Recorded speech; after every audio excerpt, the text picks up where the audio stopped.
Review of Kanguva Telugu dub movie. గత 3 వారాల నుంచి అనుకుంటా సూర్య గారు అసలు గ్యాప్ అనేది ఇవ్వకుండా pan India wide Kanguva promotions చేస్తూనే ఉన్నారు. కానీ ఎంత ప్రమోట్ చేసినా కూడా సినిమా మీద ఒక స్ట్రాంగ్ క్యూరియాసిటీని క్రియేట్ చేయలేకపోయారు. ఆ లో బుకింగ్స్ చూస్తేనే అర్థమైంది. నేనైతే అసలు ఎక్స్పెక్ట్ చేయలేదు సూర్య గారి పాన్ ఇండియా సినిమాకి ఈ రేంజ్లో వెల్కమ్ ఉంటుందని. బట్ రిలీజ్ అయ్యాక మూవీకి పాజిటివ్ టాక్ వస్తే ఆడియన్స్ పరిగెట్టుకుంటూ వస్తారని నమ్మకం అయితే ఉంది. సో ఇప్పుడే నా షో ఫినిష్ అయింది and after watching this movie నా ఒపీనియన్ చెప్పాలంటే నచ్చలేదు నాకు.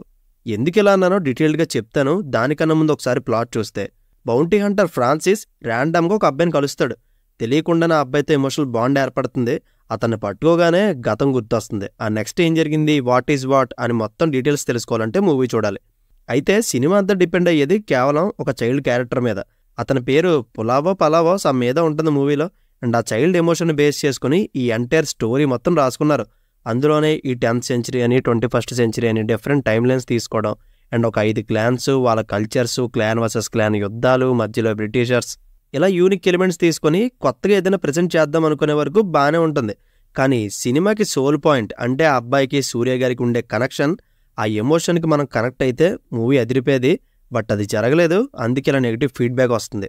ఇంకా క్లియర్గా చెప్పాలంటే సినిమాకి మోస్ట్ ఇరిటేటింగ్ క్యారెక్టర్ ఆ కుర్రోడే. అండ్ వీళ్ళిద్దరి బాండ్ కూడా చాలా ఫోర్స్డ్గా ఆర్టిఫిషియల్ ఫీలింగ్ వచ్చింది. జస్ట్ క్లైమాక్స్లో ఒక చిన్న బిట్లో తప్ప ఇంకెక్కడా నచ్చలేదు నాకు. తీసుకున్న సోల్ పాయింటే పెద్ద డ్రాబ్యాక్ ఈ మూవీకి. ఇంకా సూర్య గారు తన పెర్ఫార్మెన్స్తో సినిమాని ఎంత లాగాలో అంత లాగారు, కానీ ఉపయోగం లేకుండా అయిపోయింది. ఆయన కష్టం మొత్తం వృధా చేశారు. And all credit goes to director Shiva గారు. చాలా వీక్ రైటింగ్, అంతకు మించి వీక్ స్క్రీన్ ప్లే, కానీ గ్రాండియర్గా చూపించడం ఒక్కటే సినిమాని చివరి వరకు చూడడానికి కారణమైంది.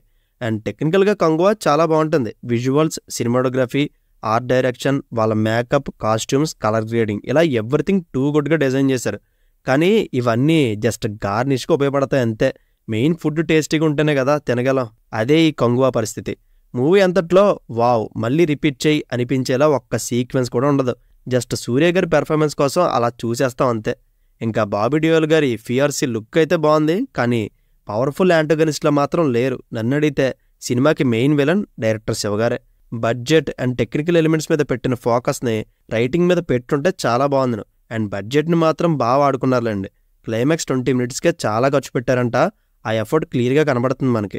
అండ్ చివర్లో ఒక స్టార్ హీరో క్యామియో ఎంట్రన్స్ ఇచ్చి కొంచెం ఊపి తెప్పించారు. బట్ అప్పటికే ఆడియన్స్ పేషెన్సీ పోయింది. టూ లేట్ అయిపోయింది ఆ ఎపీరియన్స్. ఇంకొక ఇంపార్టెంట్ థింగ్ చెప్పాలంటే అసలు డైలాగులు ఏం వినపడకుండా అస్తమాను ప్రతి క్యారెక్టర్ అరుస్తూనే ఉంటుంది. ఈవెన్ వాళ్ళు పక్క నుండి పిలవడానికి కూడా అరుస్తూనే పిలుస్తారు. చెవులు బద్దలైపోయాయి నాకైతే. ముందు ఆ పిల్లలోని 2 లాగితే కామ్కుంటాడు. వాడి వల్లే సగం ఇరిటేషన్ వచ్చింది. అండ్ ఫైనల్లీ మన డిఎస్పీ ఇచ్చిన బ్యాక్గ్రౌండ్ స్కోర్ బాగానే ఉంది.